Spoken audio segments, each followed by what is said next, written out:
All right, deep divers. Get this.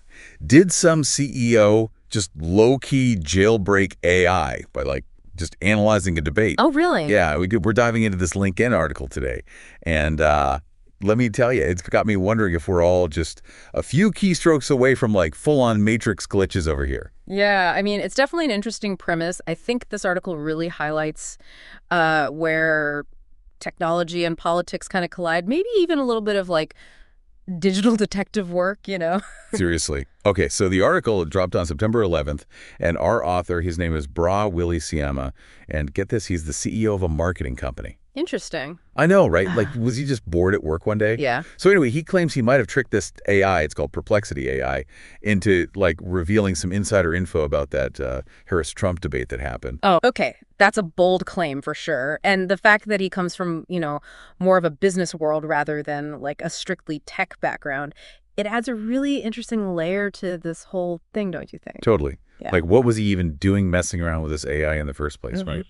But the article mainly focuses on Seyama using Perplexity to analyze online sentiment during the debate. Yeah. Basically trying to figure out who was generating more buzz online, who was people talking about, that kind of thing. Which, I mean, that's not totally unheard of. Sentiment analysis is a pretty common thing people are using AI for these days. Yeah, every brand wants to know if people are loving or hating their product. Exactly. Okay, so walk me through Seyama's experiment here. How do we get from zero to jailbreak? What's the process? So he starts by feeding Perplexity, a bunch of data about the debate. Okay. Although he is a little bit vague on exactly what data that is. Ooh, little mystery. Okay, I like where this is going. Yeah. And that lack of detail, it'll come back later. But for now, all you really need to know is that he's asking Perplexity to analyze the sentiment, basically. Figure out, how positive or negative people are talking about Harris and Trump online. The vibes. Gotcha. So, does it come back with a thumbs up, thumbs down emoji or something? How does it? No, not quite that simple, but Yeah. it does give him, a sentiment score. Okay. So 8 out of 10 for Harris, 5 out of 10 for Trump, according to Perplexity. Interesting. And here's where it starts to get interesting. It even cites its sources for those scores, like it's supposed to. Okay, so far so good. It's doing what it's supposed to, citing those sources. But I have a feeling this is where our CEO friend throws a wrench in the whole thing. You would be correct in thinking that. Because Seyama, he gets a little bolder, Okay. And he asks Perplexity to compare the online buzz of the Harris-Trump debate to the Biden-Trump debates from back in 2020. Oh, wow. So he's basically asking the AI to time travel and compare apples to oranges at this point. Pretty much, yeah. How are you supposed to objectively compare those two things? Right. It's a really weird request, and that, my friend, is where we start to see this alleged jailbreak unfold. Okay, I am hooked. Don't leave me hanging. Yeah. Okay, so Perplexity is faced with this, ultimate challenge. Compare these two debates. What happens? Does it short circuit? Does it explode? What's the AI equivalent of a meltdown? Well, not quite. It does actually give him numbers back. Okay. Supposedly with sources and everything. Which we don't actually get to see in the article, right? He doesn't share those. Right, yeah. Seyama says they're there, but he doesn't actually share them, which, I don't know, it makes you wonder a little bit. Yeah, well, sus. Okay, but then Seyama asks Perplexity to fact-check itself. Oh, wow. Talk about an awkward moment. Have you ever wanted to be hey, Siri, you sure about that? You better double-check that information. Yeah, you called its bluff accidentally or not, I don't know. Right. And this is where Perplexity kind of folds. It totally backpedals, says it can't access live data or give those specific stats about online mentions. Wait, so it gives him numbers and then says it can't give him numbers? That's, again, I'm not a coder, but that seems like a bit of a glitch in the system. Yeah, like a glitch or a caught red-handed moment. Yeah. This is what Seyama is calling the jailbreak moment.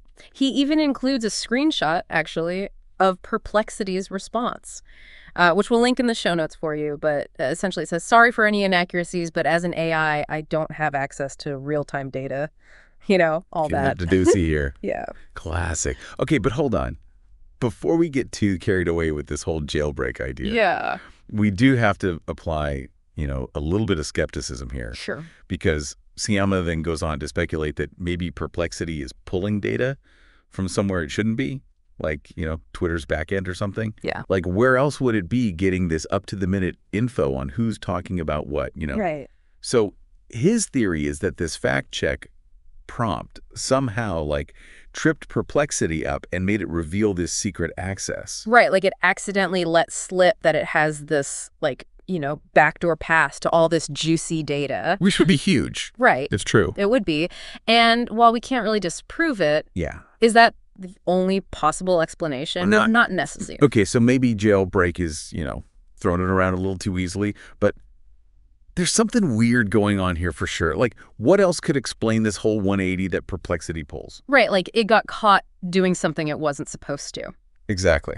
But let's play devil's advocate here for a second. Okay. One thing you always got to remember with AI, even with all the advancements and everything, it still has a really hard time with context. Oh, that's true. Like, what we humans might see as a simple fact-check request could totally throw an AI off its game. So you're saying Perplexity might have just gotten confused, like, wait a minute, you want me to fact check myself? My whole purpose is to give you information. Exactly. It might be as simple as that. Or remember how we were talking about these models constantly learning and changing and being updated? Yeah. It's totally possible that Perplexity did have access to some live data stream before, maybe something it wasn't even supposed to have.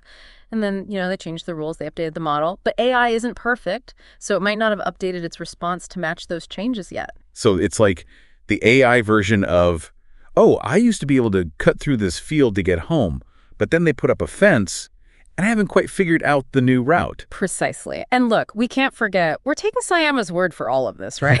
True. He never actually shows us the original data that Perplexity supposedly provided. Oh, that's right. So for all we know, those first numbers it spit out could have been totally bogus, and he just got a little carried away in the moment. He saw a shadow and was like, it's Bigfoot, and it's just a squirrel. Exactly. The point is, there are a lot of possible explanations here, and without, more transparency, both from Seyama and from the people who actually developed Perplexity, Yeah. it's almost impossible to say for sure what really went down. Okay, so for our listeners, for our fellow deep divers, what's the takeaway here? What can we learn from all of this besides maybe don't trust everything you read on LinkedIn? This is a perfect example of why we can't treat AI like some all-knowing source of truth.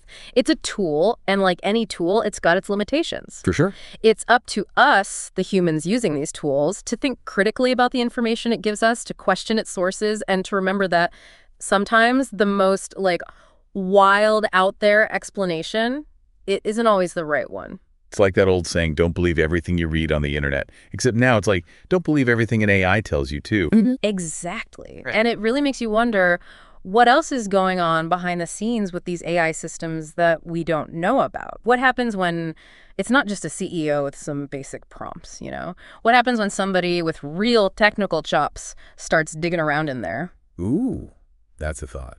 That's something I'm going to be thinking about for a while. Yeah, it's kind of unsettling when you think about it. Because, if this CEO thought he cracked the code with a few, casual questions. Right. Imagine what someone with, actual skills could do. It's a whole new world of possibilities and a whole new world of challenges that, honestly, we need to be prepared for. Well, deep divers, it's looking like we're headed headfirst into the future. And it's a future where critical thinking and a healthy dose of skepticism are going to be more important than ever. So until next time, keep asking those questions, keep exploring those digital rabbit holes, and always, always double-check your sources.